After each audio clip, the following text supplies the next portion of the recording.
আজকে করছি আলুর দম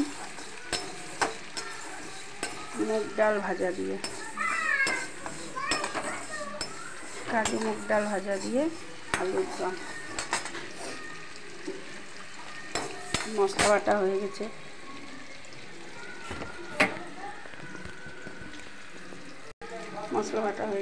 ওর ভিতরে রয়েছে আপনার টমেটো, কাঁচা লঙ্কা, আদা, আর ফোড়নে দেবে গোটা গরম মশলা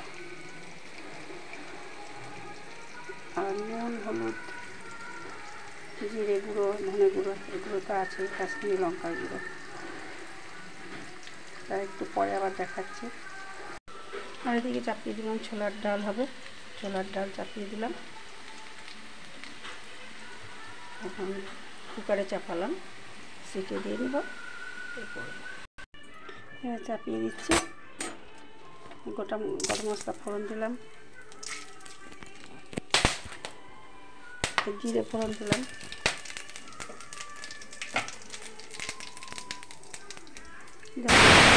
মশলাটা দিয়ে দিলাম।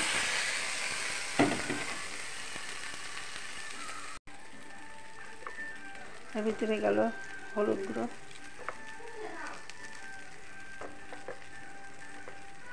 জিরে গুঁড়ো,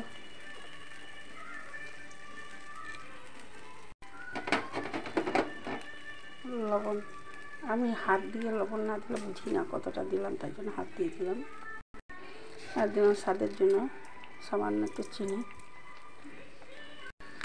কালারের জন্য কাশ্মীরি লঙ্কার গুঁড়ো।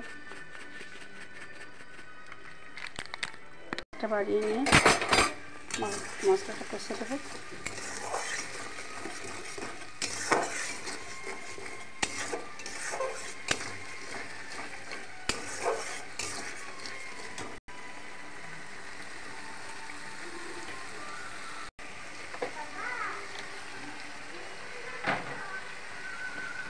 আলুগুলো দিয়ে দিলাম,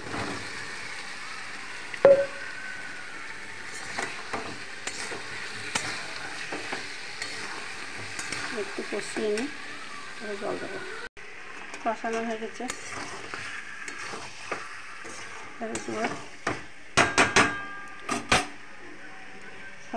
মতন জল দিয়ে দেবো সিদ্ধ হওয়ার মতন। সিদ্ধটা অনেকটাই হয়ে গেছে, জল দিয়ে দিচ্ছি। হয়ে গেছে, ফুটার অপেক্ষায়, ফুটে উঠলে হয়ে যাবে।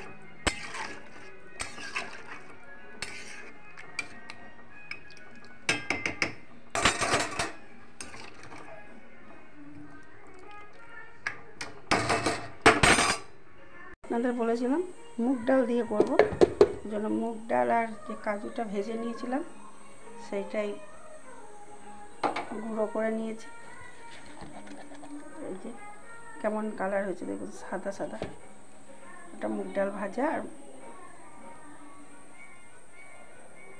কাজু বাদাম ভাজা হয়ে গেছে। এবারে দিয়ে দিলাম ঘি, গরম মশলা। ঘি ছিল, গরম মশলা ছিল, গরম মশলা দিয়ে দিলাম। এইবারে আলু যে আলুর দমটা করবো বলেছিলাম সেই আলুর দমের আসল জিনিসটা দেবো।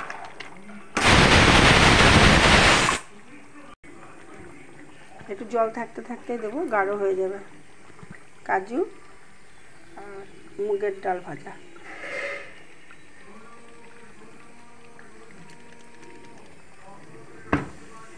দিয়ে দিলাম। নুন লবণটা চেক করে দিয়ে দেখুন কালারটা পুরো আলাদা হয়ে গেল আর পুরো গাঢ় হয়ে গেল। আরও টেনে নেবে জলটা।